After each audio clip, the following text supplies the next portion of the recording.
Assalamualaikum warahmatullahi wabarakatuh. Kembali lagi ketemu dengan saya. Kali ini kita akan membahas bahasan yang pertama pada semester yang kedua ini, yaitu tentang syarat dua bangun datar yang sebangun. Seperti biasa, sebelum kita memulai pembelajaran kali ini, jangan lupa baca basmalah bersama-sama terlebih dahulu. Bismillahirrahmanirrahim. Mudah-mudahan nanti kita belajarnya jauh lebih dimudahkan dalam memahami.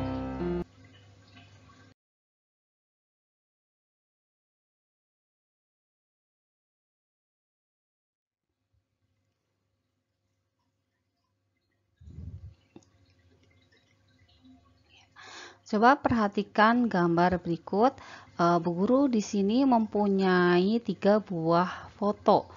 Foto yang pertama yaitu ukuran 2 kali 3, kemudian foto yang kedua yaitu 3 kali 4, dan foto yang terakhir adalah 4 kali 6.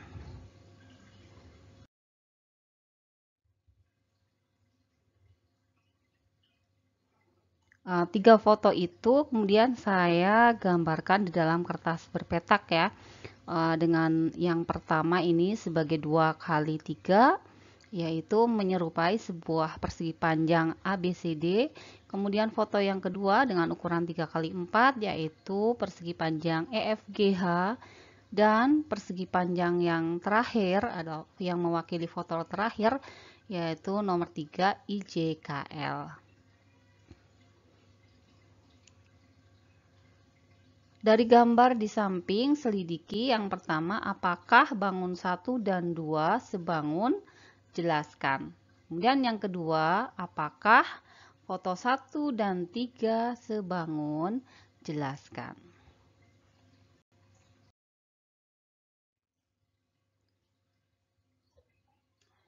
Baik ya, kita mulai dari yang pertama tadi, apakah bangun 1 dan 2 sebangun? Jelaskan.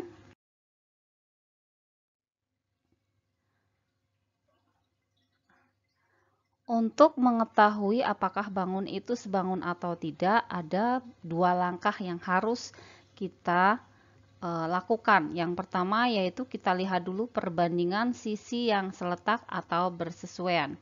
Kita mulai dari gambar 1 dan 2. Kita munculkan kembali gambarnya di sini. Nah, baik ya, ini ada gambar 1 dan 2 yang diperhatikan. Sekarang perbandingan sisi yang seletak. Kita tahu di sini ada sisi AB. AB itu seletaknya dengan apa sih? AB itu seletaknya dengan EF. Kita tuliskan terlebih dahulu.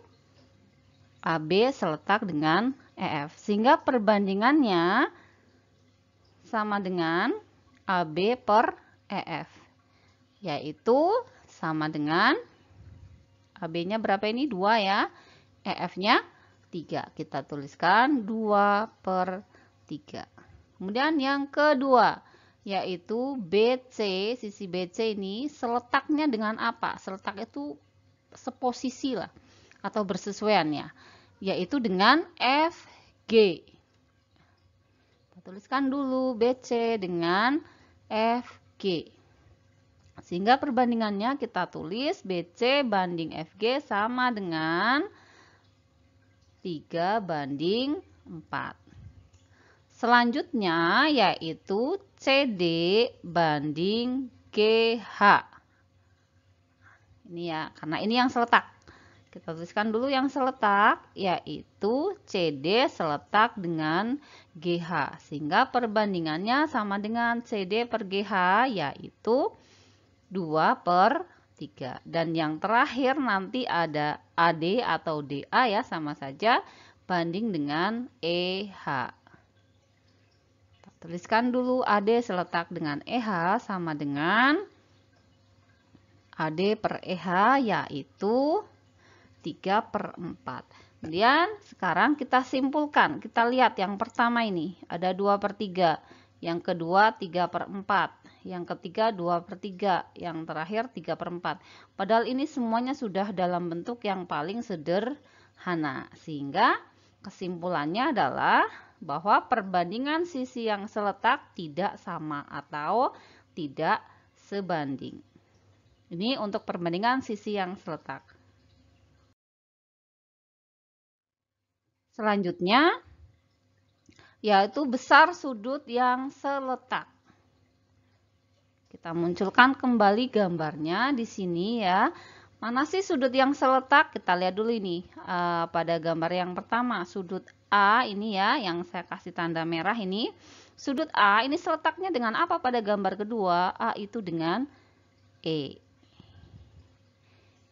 Jadi sudut A seletak dengan sudut E. Lalu besarnya bagaimana? Kita ingat kembali, ini merupakan persegi panjang. Persegi panjang sudut-sudutnya itu harus siku-siku alias 90 derajat. Sehingga kita tuliskan bahwa ternyata sudut A itu sama dengan sudut E yaitu 90 derajat. Kita lanjutkan yang kedua yaitu ada sudut B. Sudut B seletaknya dengan sudut apa pada gambar yang kedua yaitu dengan sudut F. Kita tuliskan dulu bahwa sudut B seletak dengan sudut F. Lalu besarnya bagaimana? Masih ini ya, persegi panjang kan? Berarti sama dengan 90. Selanjutnya ada sudut C. Sudut C seletaknya dengan sudut G. Kita tuliskan dulu. Sudut C seletak dengan sudut G. Besarnya berapa? Nah, kita lihat bahwa sudut C ternyata sama dengan sudut G yaitu 90. Dan yang terakhir ada sudut D seletak dengan sudut H. Kita tuliskan dulu sudut D seletak dengan sudut H. Besarnya bagaimana? Besarnya sama-sama 90. Kemudian kita lihat ini yang seletak. Kita lihatnya per baris saja. Bahwa A ternyata sama dengan E. B seletak dengan F ternyata sama. C dengan G ternyata sama. D dengan H juga ternyata sama. Jadi sudut-sudut yang seletak. Ini kesimpulannya sudut yang seletak sama besar.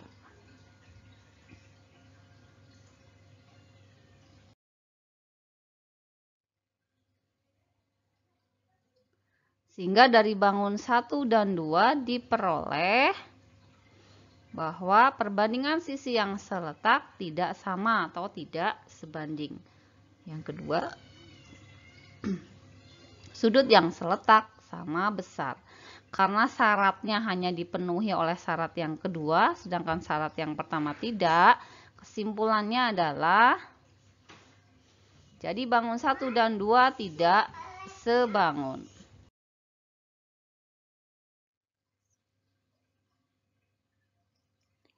Baik, kita lanjutkan ke yang kedua. Apakah bangun 1 dan 3 sebangun? Jelaskan.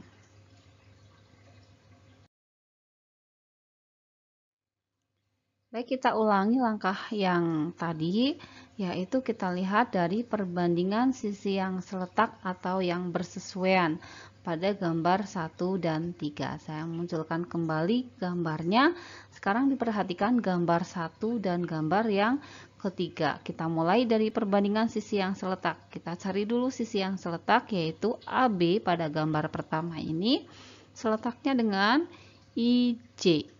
Kita tuliskan terlebih dahulu bahwa AB terletak dengan IJ, sehingga perbandingannya yaitu AB banding IJ sama dengan berapa? Yaitu di sini AB ya, kita lihat nih 2, IJ-nya berapa? 4. Kita tuliskan sama dengan 2 banding 4. 2 banding 4 ini belum paling sederhana, sehingga kita sederhanakan yaitu sama dengan setengah. Kemudian kita lanjutkan yang kedua, yaitu ada sisi BC, seletaknya dengan apa? Yaitu dengan JK. Kita tuliskan dulu. BC seletak dengan JK. Sehingga perbandingannya yaitu BC banding JK sama dengan BC-nya berapa ini? 3 ya. Sedangkan JK-nya 6. Kita tuliskan sama dengan 3/6. Masih belum bentuk sederhana, kita kembali sederhanakan yaitu sama dengan 1/2 atau setengah. Kemudian CD. CD ini seletaknya dengan KL. Kita tulis dulu CD seletak dengan KL. CD-nya berapa? Yaitu 2. Berarti 2 banding 4. Kita tuliskan bahwa tadi CD banding KL sama dengan 2 banding 4, yaitu sama dengan setengah. Dan yang terakhir ada AD bandingnya IL. Kita tuliskan dulu AD seletak dengan IL sama dengan AD per IL, yaitu sama dengan 3/6, yaitu 1/2. Nah, dari sisi yang seletak ternyata kita peroleh semua angkanya sama, yaitu setengah. Kita lihatnya ini, perbandingan sisi yang seletak itu sama. Sehingga kita bisa simpulkan bahwa perbandingan sisi yang seletak sama atau sebanding.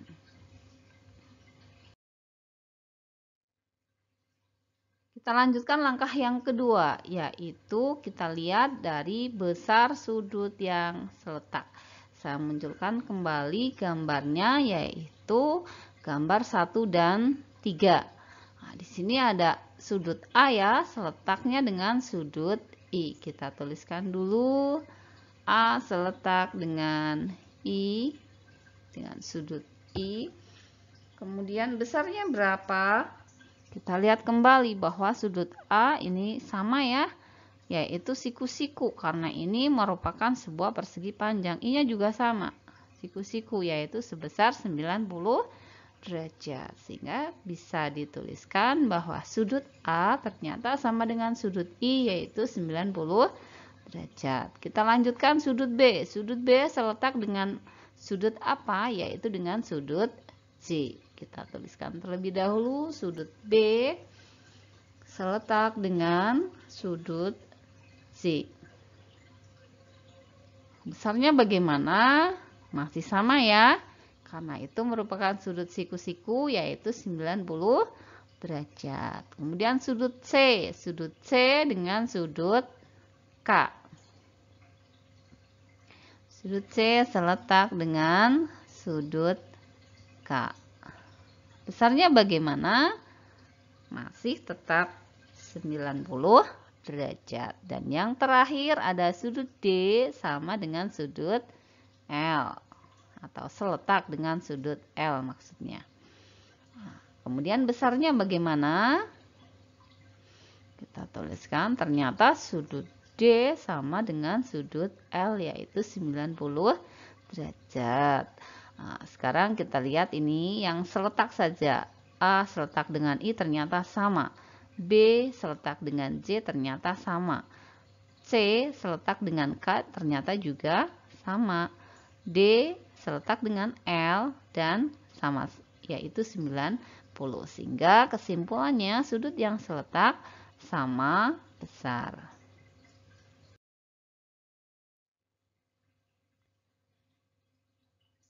Sehingga bisa kita simpulkan bahwa dari bangun 1 dan 2 diperoleh 1. Perbandingan sisi yang seletak semua sama atau sebanding. Yang kedua, sudut yang seletak juga sama besar. Sehingga bangun 1 dan 3 itu sebangun.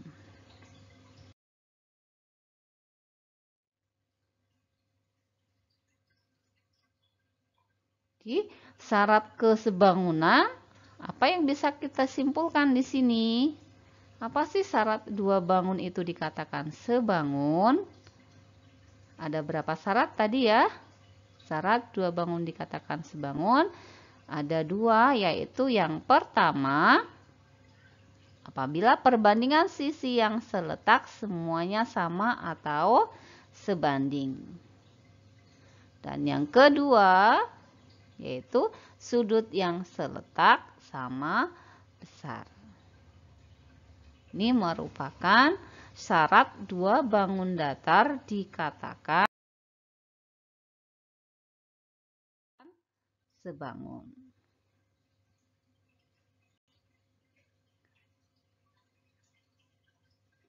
Baik, agar kalian lebih paham lagi, maka latihan kali ini ada tugas buat kalian selidiki apakah bangun 2 dan 3 sebangun. Jelaskan langkahnya sama persis dengan tadi yang sudah saya uraikan di atas. Jadi ada dua yang harus diselidiki. Yang pertama yaitu perbandingan sisi yang seletak. Kemudian yang kedua yaitu besar sudut yang seletak.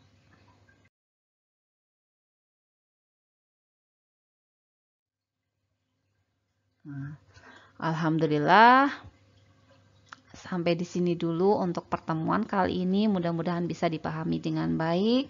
Silahkan tugasnya mulai dicoba. Jangan takut salah. Nanti bisa dikonsultasikan dengan ibu. Kita diskusikan lagi di kelas. Terima kasih atas segala perhatiannya dan mohon maaf atas segala kekurangan. Untuk pertemuan depan, insya Allah kita akan membahas tentang pasangan bangun datar yang pasti sebangun. Demikian, kita tutup dengan bacaan hamdalah bersama. Alhamdulillahirabbil alamin. Wassalamualaikum warahmatullahi wabarakatuh.